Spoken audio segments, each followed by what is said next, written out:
Hello everyone, welcome back to my channel, that is Commerce Classes by Ronak Sharma. In today's lecture, we are going to start unit number 3 of UGC NET Commerce paper 2, that is Business Economics. ठीक है, last lecture में मैं discuss कर लिया था कि इसका syllabus क्या होगा, कैसे कैसे हम डिस्कस करेंगे, टॉपिक्स कैसे कवर करेंगे. तो आज का हमारा टॉपिक स्टार्ट हो रहा है, इंट्रोडक्टरी क्लास रहने वाली है. ठीक है, आज के लेक्चर में हम बिल्कुल बेसिक्स ही स्टार्ट करेंगे. लाइक मीनिंग हो गया आपका, ठीक है, डेफिनेशंस होगी या कुछ बेसिक टर्म्स हैं लाइक इकोनॉमाइजिंग बिहेवियर क्या होता है, ठीक है, या फिर स्कोप क्या होता है हमारा मैनेजरियल इकोनॉमिक्स का. क्लियर? चलिए स्टार्ट करते हैं आज का लेक्चर. देखो, मैनेजरियल इकोनॉमिक्स समझने से पहले आपको एक बार रिमाइंड करवा दिया जाएगा कि इकोनॉमिक्स होता क्या है. देखो, अगर आपको इकोनॉमिक्स ही नहीं पता तो आप मैनेजरियल इकोनॉमिक्स को नहीं समझ पाएंगे, राइट. तो इकोनॉमिक्स होता क्या है? देखो, इकोनॉमिक्स एक स्टडी है, एक फील्ड है, एक डिसिप्लिन होता है. किस चीज़ की स्टडी है? किसी भी इंडिविजुअल की, फर्म की, हाउस होल्ड, कंपनी और अ कंट्री. ठीक है, उसमें क्या स्टडी किया जाता है कि ये लोग अपने लिमिटेड रिसोर्सेज को किस तरह से यूज करते हैं या किस तरह से एलोकेट करते हैं to satisfy their unlimited wants और डिजायर्स. ठीक है, सिंपल लैंग्वेज में देखो क्या है, इकोनॉमिक्स स्टडी है, ठीक है, जिसके अंदर हम ये देखते हैं कि किस तरह से कोई भी इंडिविजुअल, कोई फर्म, हाउस होल्ड, कंपनी या फिर कोई कंट्री अपने लिमिटेड रिसोर्सेज को किस तरह से यूज करती है to satisfy their unlimited wants. I hope clear हो गया होगा. ठीक है, चलिए अब हम प्रॉपर मीनिंग डिस्कस करते हैं. देखो क्या लिखा हुआ है, economics is a science of consumer behaviour concerned with the allocation of scarce resources means in such a manner that consumers can maximise their satisfaction, producers can maximise their profits and the society can maximise their social welfare. क्या बोलते हैं, economics क्या है? एक science है. किस चीज़ की? Consumer behaviour की. कंसर्न्ड है कि उसमें हम स्टडी करते हैं कि वो किस तरह से अपने स्कार्स रिसोर्सेज को एलोकेट करता है कि कंज्यूमर्स मैक्सिमम से मैक्सिमम सेटिस्फेक्शन गेन कर सके, प्रोड्यूसर्स को ज़्यादा से ज़्यादा प्रॉफिट हो और जो सोसाइटी है वो मैक्सिमाइज करे देयर सोशल वेलफेयर. ठीक है, एक बार दोबारा देख लो.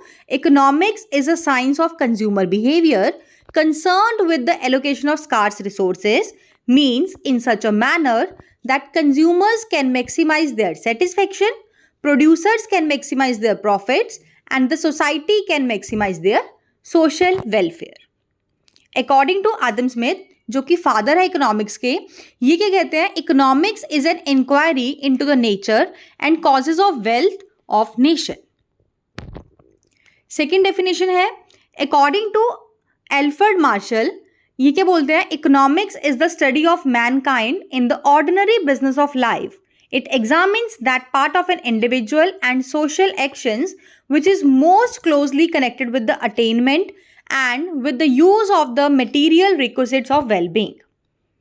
According to Robins, economics is the science which studies human behavior as relationship between ends and scarce means which have alternative uses. Next एक टर्म आती है आपकी, व्हाट इज इकोनॉमाइजिंग बिहेवियर. देखो, इकोनॉमाइजिंग बिहेवियर क्या होता है? एक ऐसा एफर्ट होता है लोगों के द्वारा जिसमें लोग क्या करते हैं, अपने लिमिटेड रिसोर्सेज को इस तरह से यूज करते हैं ताकि उन्हें जो उनसे मिलने वाले गेन है या सेटिस्फेक्शन है वो क्या हो, मैक्सिमम हो. ठीक है, तो ऐसा क्यों करते हैं, उसके भी रीजंस है, पढ़ेंगे. तो क्या बोलता है, देखो, what is economising behaviour. Economising behaviour is the effort of the people to derive gains या maximum gains from the use of their limited resources like land, labour, capital etcetera which have alternative uses. People tend to adopt economizing behavior because of the following facts of economic life of human being. अब लोग ऐसा क्यों करते हैं कि अपने limited resource को इस तरह से यूज करते हैं कि उन्हें मैक्सिमम से मैक्सिमम गेन डराइव हो. ऐसा क्यों करते हैं? Due to some following reasons. उसमें फर्स्ट आता है आपका, human wants, desires and aspirations are endless. जो लोगों की वांट्स हैं, डिजायर्स हैं, एस्पिरेशंस हैं, वो क्या है, एंडलेस है. ठीक है, वो बहुत ज़्यादा है. अब उसके कंपैरेटिवली जो रिसोर्सेज अवेलेबल है उनके पास वो क्या है, लिमिटेड है, स्कार्स है. Resources available to the people are scarce. And the third one is people are by nature economisers. अब उनकी नेचर ही ऐसा हो जाती है कि कम चीज़ में वो ज़्यादा गेन लेना चाहते हैं. ठीक है, तो एक बार दोबारा देख लो, इकोनोमाइजिंग बिहेवियर क्या होता है? It is the effort of the people to derive maximum gains from the use of their limited resources like land, labour, capital etcetera which have alternative uses. Now, people tend to adopt economizing behavior because of the following facts of economic life of human being. First one is human wants, desires and aspirations are endless. Second one is resources are available to the people are scarce. जो लोगों के पास resources हैं वो क्या है? Limited है. And the third one is people are by nature economizers. अब लोगों का एक behavior ऐसा हो चुका है कि वो economizer की तरह ही behave करते हैं. Now, वट इज मैनेजीरियल या फिर बिजनेस इकोनॉमिक्स? देखो आपके सिलेबस पे ऊपर लिखा हुआ है बिजनेस इकोनॉमिक्स. अगर हम यूज करेंगे managerial economics, both are the same terms. ठीक है, तो मैनेजीरियल इकोनॉमिक्स दो टर्म से मिलकर बना है. First one is managerial and the second one is economics. तो मैनेजीरियल इकोनॉमिक्स का मीनिंग समझने से पहले आप क्या करोगे? पहले मैनेजीरियल का मीनिंग समझो एंड देन इकोनॉमिक्स, फिर आएंगे कि मैनेजीरियल इकोनॉमिक्स क्या होता है. ठीक है, चलिए देखो मैनेजीरियल का मतलब क्या बोला गया है? The term managerial refers to the functions of management. अब मैनेजीरियल मतलब समथिंग रिलेटेड टू मैनेजमेंट. अब मैनेजमेंट है तो उसमें क्या कवर होगा? ऑब्वियसली फंक्शंस ही कवर होंगे. The main function of management are. अब मैनेजमेंट में आप मेनली क्या करते हो? डिसीजन मेकिंग करते हो या फिर प्लानिंग करते हो? बेसिकली यही चीज होती है. तो क्या बोला गया है? The main functions of management are decision making and forward planning. अब डिसीजन मेकिंग क्या होता है? It is the process of choosing from या फिर among available alternatives to achieve the firm's predetermined goals. Decision making क्या है? कि आपके पास डिसीजन देखो कब लेना पड़ता है? जब आपके पास नंबर ऑफ अल्टरनेटिव्स अवेलेबल होंगे, ऑप्शंस होंगे. देखो जब आपके पास ऑप्शंस अवेलेबल नहीं है फिर तो आपको एक ही काम है वही करना पड़ेगा, राइट? लेकिन हम डिसीजन मेकिंग कब करते हैं? जब when you have number of alternatives available. ठीक है, तो यही बोला गया है. Decision making means the process of choosing from various alternatives to achieve the firm's predetermined goals. And the forward planning क्या होता है? देखो प्लानिंग का मतलब आप सब जानते हैं कि प्लान्स बनाना. अब फॉरवर्ड प्लानिंग है तो मतलब प्लान्स बना रहा है रिलेटेड टू योर फ्यूचर. तो forward planning refers to the making of plans for the future. Simple. Now what is economics? वैसे तो आप इकोनॉमिक्स पढ़ चुके हो क्या है, बट स्टिल दोबारा देख लेते हैं. Economics is the study of the optimal use of the scarce resources to satisfy human wants और नीड्स. इकोनॉमिक्स स्टडी है, किस चीज़ की स्टडी है? कि हम किस तरह से अपने लिमिटेड स्कार्स रिसोर्सेज को यूज़ करें अच्छे वे में, ऑप्टिमम मैनर में, सो दैट जो ह्यूमन की अनलिमिटेड वांट्स हैं, नीड्स हैं, वो सेटिस्फाई हो सके. आई होप इतना क्लियर हो गया होगा. ठीक है, चलिए अब आता है मैनेजीरियल इकोनॉमिक्स क्या है. मैनेजीरियल इकोनॉमिक्स देखो क्या होता है कि जब भी आप डिसीजन मेकिंग करते हैं, ठीक है, मैनेजमेंट में जो भी आप डिसीजन मेकिंग करते हो, उन डिसीजंस को लेते वक्त जब आप बिजनेस के जो भी आपके थ्योरीज हैं, ठीक है, सॉरी बिजनेस नहीं बोल सकते, इकोनॉमिक्स की जो थ्योरीज हैं आपकी, ठीक है, जो इकोनॉमिक के क्वांटिटेटिव मेथड्स होते हैं, जब इनका एप्लीकेशन करते हो ना आप, तो उसको हम बोलते हैं मैनेजरियल इकोनॉमिक्स. ठीक है, चलिए क्या बोलता है देखो, managerial economics is the application of economic theory and quantitative methods to the managerial decision making process. यही चीज़ बोली गई है कि आप जब इकोनॉमिक्स की थ्योरीज को या इकोनॉमिक के अंदर जो भी क्वांटिटेटिव मेथड्स यूज़ किए जाते हैं उनका अप्लाई करते हो किस टाइम पर? While taking the managerial decision. ठीक है, तो उसी को हम बोलते हैं managerial economics. Managerial economics is the application of economic theory and quantitative methods like mathematics and statistics to the managerial decision making process. It applies economic theory, mainly microeconomics, to business and administrative decision making because it uses the tools and techniques of economic analysis to solve the managerial problems. अब ऐसा क्यों बोला गया है? क्योंकि basically ये देखा गया है कि ये क्या करता है, टूल्स और टेक्निक्स को यूज़ करता है इकोनॉमिक एनालिसिस में. क्यों करता है? ताकि मैनेजरियल में, मतलब मैनेजमेंट में जो भी प्रॉब्लम्स आ रही है ना, उसका सोल्यूशन को हम फाइंड आउट कर सके. ठीक है जी. It tells managerial managers how things should be done to achieve organisational objectives. ये जो आपके मैनेजरियल मैनेजर्स होते हैं उनको ये भी बताता है कि किस तरह से अपने काम करना है, how things should be done so that their organisational objectives can be achieved in an efficient manner. It identifies ways and means to achieve organizational goals. The managerial economics formulate principles which provide a framework for evaluating whether resources are being allocated efficiently within a firm or not. Managerial economics क्या करते हैं, आपको help करते हैं principles को formulate करने में, और वो प्रिंसिपल एक तरह का फ्रेमवर्क प्रोवाइड करते हैं आपके लिए. तो आप क्या कर सकते हो, इवेल्युएट कर सकते हो, ये चेक कर सकते हो कि क्या आपने जो रिसोर्सेज को एलोकेट किया है अच्छे से किया है, एफिशिएंटली किया भी है या फिर नहीं. For example, managerial economics can help the manager to determine if profits can be increased by reallocating labor from a marketing activity to the production line. अब ये आपको ये भी हेल्प करता है मैनेजर को कि ये डिटरमाइन कर सके कि क्या अगर हम अपने लेबर को मार्केटिंग एक्टिविटी से हटाकर प्रोडक्शन लाइन में लगाते हैं, ठीक है, उन्हें रीएलोकेट करते हैं, तो क्या ये आपके प्रॉफिट्स को इंक्रीज करने में हेल्प करता है या फिर नहीं. In short, managerial economics arrives at a set of operating rules that aid in the efficient utilization of scarce resources. अब उन resources में आपका human resource भी आ जाएगा और as well as capital resource भी. अब देखो, ये आपको बताया गया है कि मैनेजरियल डिसीजन एरियाज कौन कौन से होते हैं. जैसे कि आपने बिजनेस एरिया की चॉइस लेना है, choice of product, choice of technology, ठीक है. आपने ऑप्टिमम आउटपुट को डिटरमाइन करना है कि हम कितना रखें, कि हम लेबर और कैपिटल को एक्वायर कहाँ से करें, प्राइस डिटरमाइन करना है प्रोडक्ट का. ये सारे आपके डिसीजन एरियाज होते हैं मैनेजमेंट में, ठीक है. अब इनके सॉल्यूशंस ढूंढने के लिए आप क्या करते हैं, इकोनॉमिक साइंस का as well as quantitative methods का यूज करते हैं, ठीक है. इकोनॉमिक साइंस में like micro economics, macro economics, economic के प्रिंसिपल्स, थियोरीज, कंसेप्ट्स, टूल्स, ये सब का यूज करेंगे. क्वांटिटेटिव में क्या होता है, मैथमेटिकल टूल्स आएंगे, statistical tools, game theory, econometrics, ये सब आएगा, ठीक है. जब आप इकोनॉमिक साइंस मतलब इकोनॉमिक्स के कंसेप्ट्स का या फिर क्वांटिटेटिव मेथड्स का यूज करते हैं, एप्लीकेशन करते हैं, किस लिए, to find the solution of a business problem, उसको ही बोला जाता है managerial economics.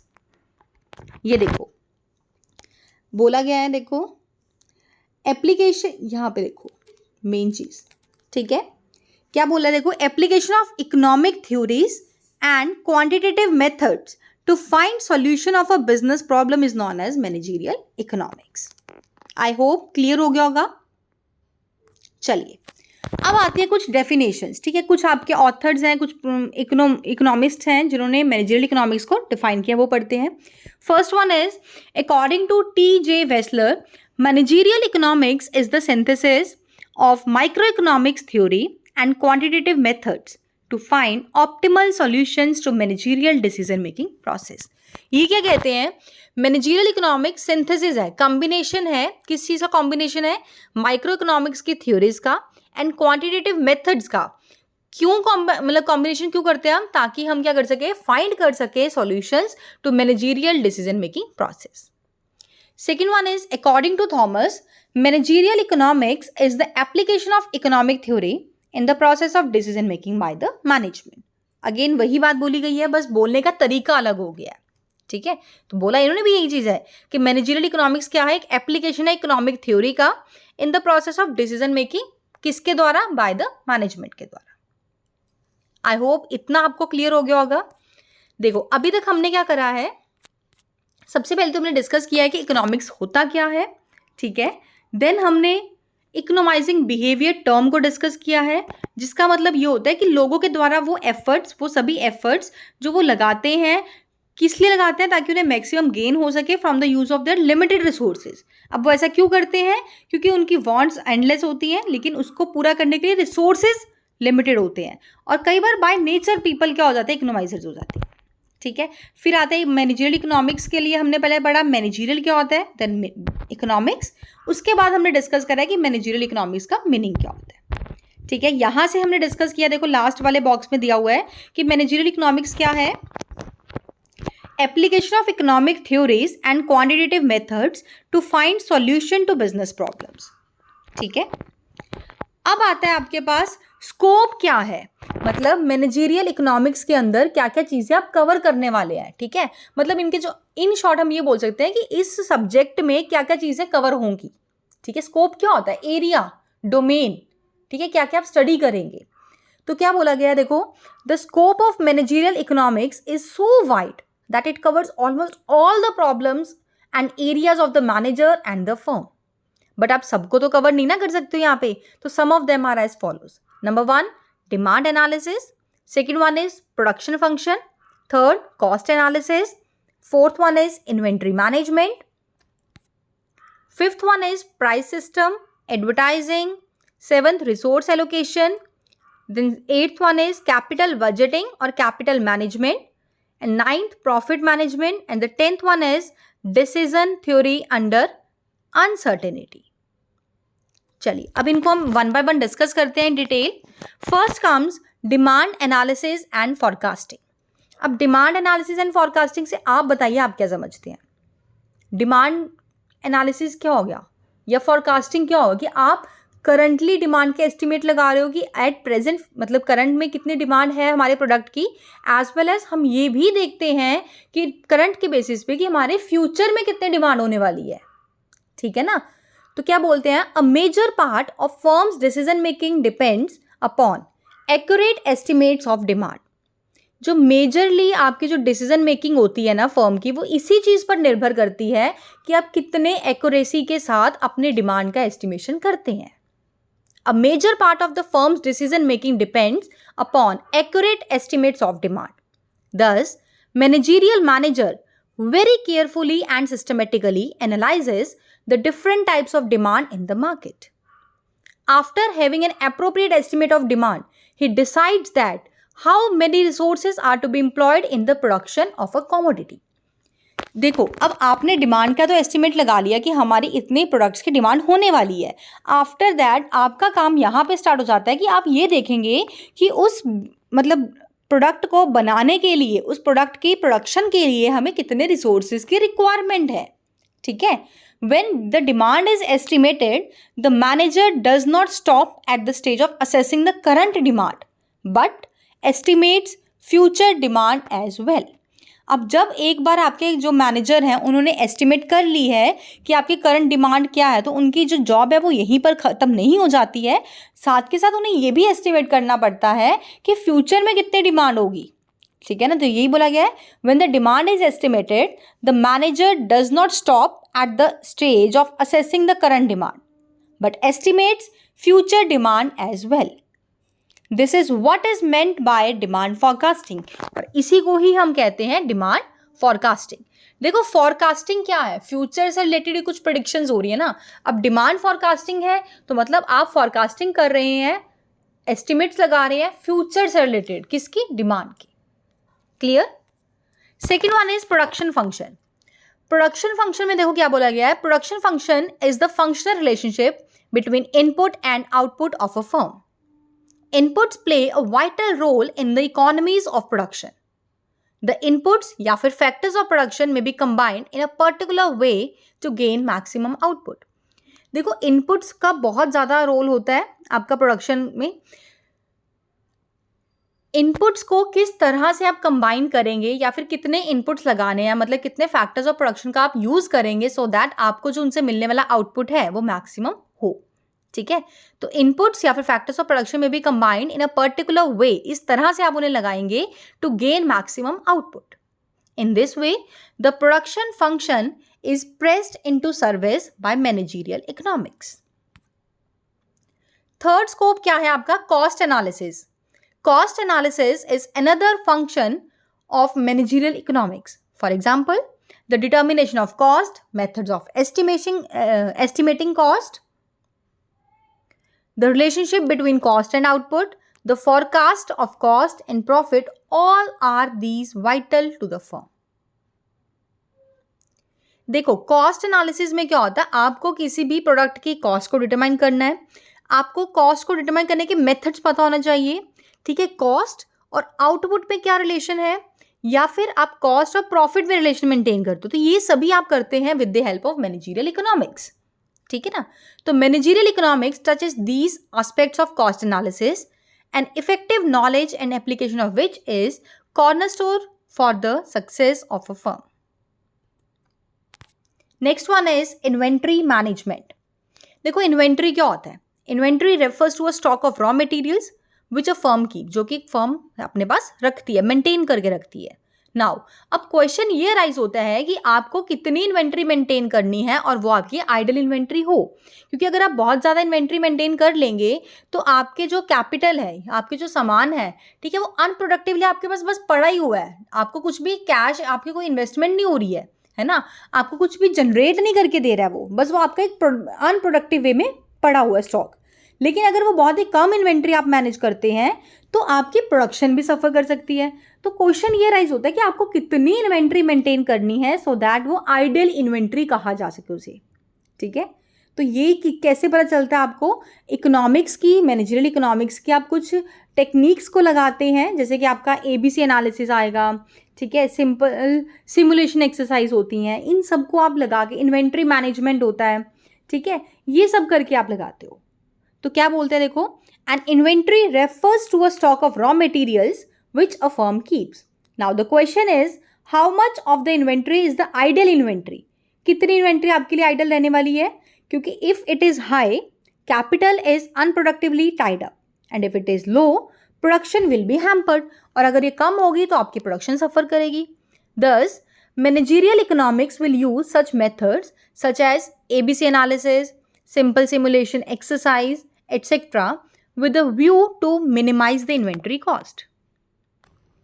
Next one is price system. देखो प्राइस सिस्टम क्या बोलते हैं, price system was developed by economists and is widely used in managerial economics. The central function of an enterprise are not only production but pricing as well. आपका main function enterprise का ये नहीं होता है सिर्फ और सिर्फ कि प्रोडक्शन करनी है, नो, अब प्रोडक्शन तो कर ली है, तो अब प्रोडक्शन करके आपने सामान तो बेचना है ना, आपने सेल करना है, बट आप सेल कैसे करेंगे आपको जब तक प्राइस ही नहीं पता।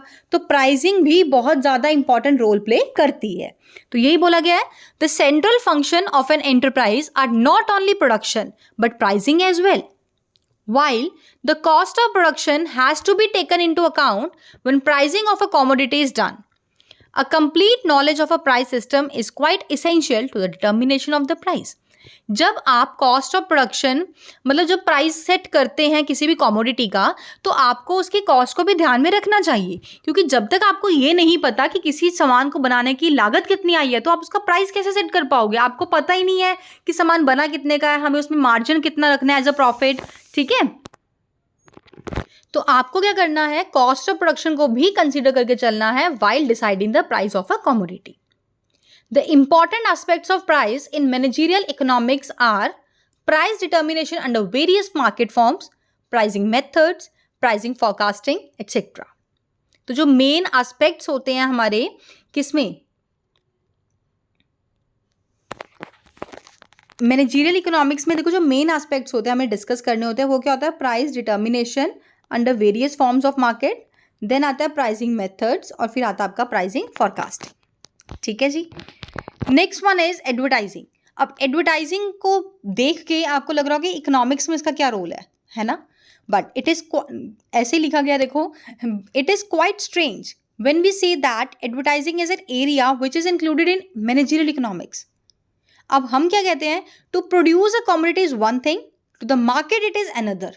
हमने सामान बना दिया वो एक चीज़ अलग बात है, लेकिन मार्केट के लिए वो चीज़ अलग है। Yet the message about the shape, design, color, size, etc. of the product should reach the consumer before he thinks of buying it. अभी कस्टमर ने किसी सामान को खरीदने का सोचा भी नहीं होता, लेकिन उसके जो भी एट्रीब्यूट्स होते हैं, ठीक है, जो भी फीचर्स होती हैं प्रोडक्ट की, वो उस तक पहुंच जाती हैं। वो कैसे, with the help of advertisement, है ना। अब वो भी क्या कंसेप्ट है, एडवर्टीजमेंट का भी बहुत बड़ा रोल है। आपने सामान बना लिया, आपने बेचना है, बेचोगे कैसे, मार्केटिंग तो करोगे ना।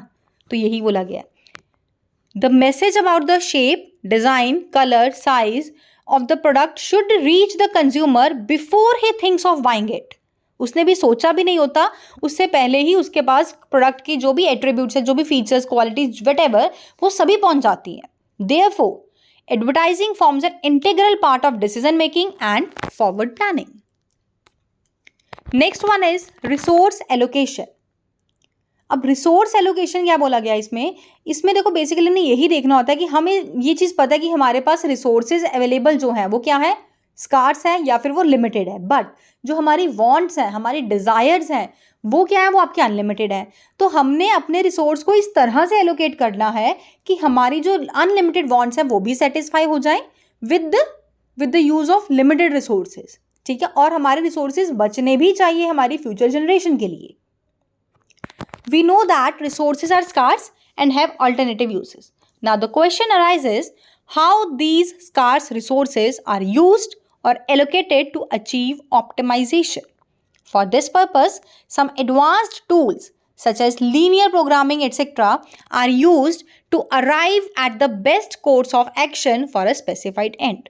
तो इसके लिए अलग अलग हमारी एडवांस टूल्स हैं, टेक्निक्स हैं, जैसे कि लीनियर प्रोग्रामिंग है जो आपको ये बताता है कि आपने कैसे कैसे अपने रिसोर्सेज का इस्तेमाल करना है सो दैट आपके अनलिमिटेड वांट, देखो आप पूरी तो सेटिस्फाई नहीं हो सकती वांट्स क्योंकि आपकी वो अनलिमिटेड है, एक अगर आपकी सेटिस्फाई हो जाए तो आपकी अलग वांट्स मतलब अक्कर होती जाएंगी, तो पूरी तो नहीं होगी बट हाँ कुछ लिमिट तक आप उसको सेटिस्फाई कर सकती हो। तो ये कैसे होता है, ये भी कुछ मैनेजरियल इकोनॉमिक्स के आपके टूल्स हैं, टेक्निक्स हैं जिसकी हेल्प से आप ये काम करते हैं। Clear? Next one is capital management और कैपिटल बजटिंग। देखो ये क्या कहते हैं, it is another area which calls for a thorough understanding on the part of the managerial manager if he is to arrive at the meaningful decisions. अगर कोई भी managerial manager meaningful decisions तक पहुंचना चाहता है तो उसके लिए ये बहुत ही इंपॉर्टेंट है कि कैपिटल मैनेजमेंट को या फिर कैपिटल बजटिंग कंसेप्ट को वो अच्छे से समझे। ठीक है, देखो आप अपने कैपिटल को कहाँ पर इन्वेस्ट करें सो दैट आपको आउटपुट या फिर गेन अच्छा हो, रिटर्न्स अच्छे हों, तो कैपिटल मैनेजमेंट अच्छी होनी चाहिए। आपको पता होना चाहिए आपने कैसे उसको एनालाइज करना है, कैसे वेरियस ऑल्टरनेटिव्स हैं आपके पास, उसमें से कैसे उन्हें सेलेक्ट करना है बेस्ट वन को, ठीक है ना। Capital is scarce and price is paid to get it. Now the problem is how to arrive at the price और cost of capital, how to arrive at investment decisions under the conditions of uncertainty. All these areas cannot be ignored by the manager. Briefly, capital management implies planning and control of capital expenditure. अब जब आप capital management को पढ़ते हैं आगे detail में proper आएगा, even कि ये एफए में बहुत अच्छे से क्लैरिफाई करा गया है कि जब आप कैपिटल मैनेजमेंट करते हैं ना तो उसमें यही बताया गया कि जो आपके कैपिटल एक्सपेंडिचर्स हैं आपने उनको कैसे प्लान करना और कैसे उन्हें कंट्रोल करना है। ठीक है, तो अभी तो देखो बस इसमें एक ओवरव्यू दिया हुआ है कि आपने मैनेजरियल इकोनॉमिक्स में ये चीज़ें कवर करनी होती हैं। ठीक है, next one is profit management. अब ये देखो ये क्या बोलते हैं, managerial firms are generally organised for the purpose of making profits. अब हम ये सब जानते हैं कि जितनी मैनेजरियल क्या हर फर्म का मोस्टली यही पर्पस होता है कि वो क्या करना चाहती है, मैक्सिमम से मैक्सिमम प्रॉफिट को अर्न करना चाहती है। And in the long run profit provides the chief measures of success. If knowledge about the future were perfect, अगर आपको फ्यूचर की नॉलेज परफेक्ट है then profit analysis would have been a very easy task. Profit का analyse करना बहुत ही easy task हो जाएगा क्योंकि आपको पता है फ्यूचर में क्या चीज़ होने वाली है, कितनी डिमांड होगी, कितनी आपके सेल्स होने वाली है, तो सब पता है आपको, है ना। The important aspect cover under this area are nature and measurement of profit, profit policies and techniques of profit planning etcetera. Next one is decisions theory under uncertainty. Uncertainty में आप कैसे डिसीजंस लेते हो, ठीक है, तो ये भी आपको एक मैनेजरियल इकोनॉमिक्स बताता है।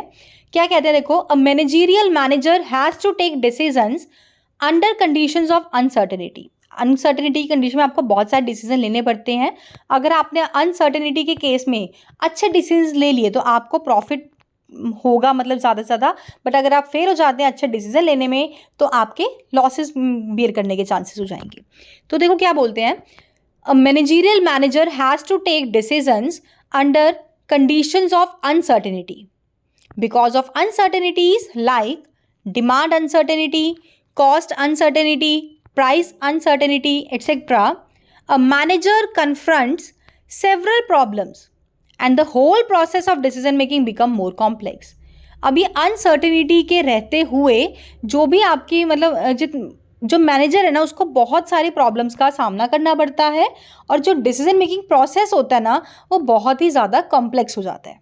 ठीक है, तो क्या कहता है देखो आगे, the tools of managerial economics are used to face these uncertainties. अब जो ये आपकी अनसर्टेनिटीज है इनको फेस करने के लिए हमारे पास मैनेजरियल इकोनॉमिक्स के टूल्स हैं कुछ, हम उनका इस्तेमाल करते हैं और अपने डिसीजंस लेते हैं। ठीक है, तो ये थे आपके स्कोप्स के 10 पॉइंट्स। देखो एक बार फटाफट से क्विकली देख लेते हैं दोबारा से हमने क्या क्या डिस्कस किया है। स्टार्टिंग तो आपकी बहुत बेसिक से हमने डिस्कस किया है कि पहले तो हमने देखा कि इकोनॉमिक्स क्या होता है, ठीक है। देन हमने पढ़ा कि इकोनोमाइजिंग बिहेवियर क्या है, फिर हमने देखा है कि मैनेजरियल क्या होता है और इकोनॉमिक्स अलग अलग पढ़ा। देन हमने कंबाइनली मीनिंग निकाला कि मैनेजरियल इकोनॉमिक्स क्या है, जिसमें हमने ये देखा है कि मैनेजरियल इकोनॉमिक्स क्या होता है, इट इज़ द एप्लीकेशन, किस चीज़ का एप्लीकेशन है, इकोनॉमिक थ्योरी का एंड क्वांटिटेटिव मेथड्स का। देखो क्या कहते हैं, it is the application of economic theory and quantitative methods. ठीक है, किस चीज़ में इनका एप्लीकेशन करना है, to the managerial decision making process. फिर हमने ये डायग्राम पढ़ा है जिसमें लास्ट में देखो मैनेजरियल इकोनॉमिक्स का बहुत ही क्रक्स दिया हुआ है। क्या बोलते हैं कि मैनेजरियल इकोनॉमिक्स क्या है, एक एप्लीकेशन है इकोनॉमिक थ्योरीज का एंड क्वांटिटेटिव मेथड्स का। अब क्यों आप इसे अप्लाई करते हैं, सो दैट आप बिजनेस प्रॉब्लम के सॉल्यूशंस ढूंढ सके, इसलिए। ठीक है, फिर हमने इसकी कुछ डेफिनेशंस देखी हैं, फिर हमने स्कोप करा है। ठीक है, 10 पॉइंट्स डिस्कस किए हैं जिसमें फर्स्ट था आपका demand analysis and forecasting, second one is production function, third one is cost analysis, fourth inventory management, fifth one is price system, sixth advertising, then seventh is resource allocation, eighth capital management or we can say capital budgeting, and the ninth one is profit management, और last हमने discuss किया है decisions theory under uncertainty. आप uncertainty में भी कैसे decision लेंगे उसके आप मतलब हमारे पास मैनेजरियल के इकोनॉमिक्स कुछ टूल्स हैं जिसका यूज करके आप क्या करते हो, अनसर्टेनिटी के केसेस में आप डिसीजन लेने का काम करते हो। तो I hope you like this video, thanks and have a wonderful day.